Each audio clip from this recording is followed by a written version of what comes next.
Power of इस्तगफार। इस्तगफार अल्लाह से अपने गुनाहों की तौबा करने का एक तरीका है। ये अल्लाह के करीब जाने का एक तरीका है। अल्लाह के नबी ने हदीस में इरशाद फरमाया, खुशखबरी दे दो उन लोगों को जिनने अपने अमल की किताब में इस्तगफार को पाया। चाहे किसी शख्स पर किसी कोई फाइनेंशियल प्रॉब्लम हो, हेल्थ प्रॉब्लम हो, तो इस्तगफार करे वो कसरत से, तो इंशाल्लाह उसके हालात बदल जाएंगे। पहले हम बात करते हैं, किसी पर अगर कोई बुरे हालात आते हैं, कोई क्लैमिटी आती है, तो क्यों आती है? इसके दो रीज़न होते हैं। या तो एक अल्लाह अपने नेक बंदों का इम्तिहान लेता है, उनको इम्तिहान में डालता है, और या फिर किसी को पनिश करता है अल्लाह इसी दुनिया में। जो अल्लाह के नेक बंदे होते हैं, वो जैसे नमाज पढ़ रहा है कोई शख्स, कुरान पढ़ रहा है, जिक्र कर रहा है लगातार, अगर इसके बावजूद किसी पर बुरे हालात आते हैं, कोई प्रॉब्लम आती है, तो इसका मतलब अल्लाह उसका इम्तिहान ले रहा है और वो सब्र करेगा तो उसके हालात सुधर जाएंगे। लेकिन जो शख्स और जिस पर अल्लाह का अज़ाब आ रहा है, वो जब तक अपना लाइफस्टाइल नहीं बदलेगा तो उसके हालात नहीं बदलेंगे।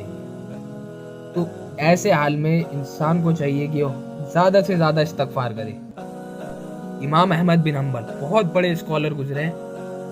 उनकी नॉलेज के बेसिस पर एक पूरा स्कूल थॉट लॉ चल रहा है, हम्बली।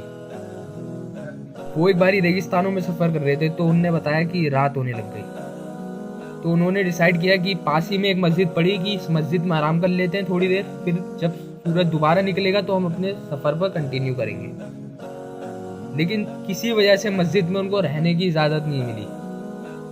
तो जैसे ही ये वाक़या हो रहा था, तो एक नान बनाने वाला, एक रोटी बनाने वाला वहाँ से गुजर रहा था। तो इमाम अहमद बिन हम्बल से उस शख्स ने कहा कि आप मेरे साथ रुके मेरे घर पे। तो इमाम अहमद बिन हम्बल उस शख्स के साथ चले गए वहाँ पर उसके घर पे। तो वो शख्स नान बनाने वाला था, तो सुबह की तैयारी कर रहा था अपने काम पर जाने के लिए, तो आटा गूंद रहा था वो। लेकिन इमाम अहमद बिन हम्बल ने एक चीज़ नोटिस करी, जैसे जैसे वो आटा गूंद रहा था तो अस्तगफिरुल्लाह पढ़ा जा रहा था, इस्तगफार किया जा रहा था। इमाम अहमद बिन हम्बल ने लिखा है, कोई भी अमल कभी ज़ाया नहीं जाता, उसका कहीं ना कहीं अजर आपको मिलेगा।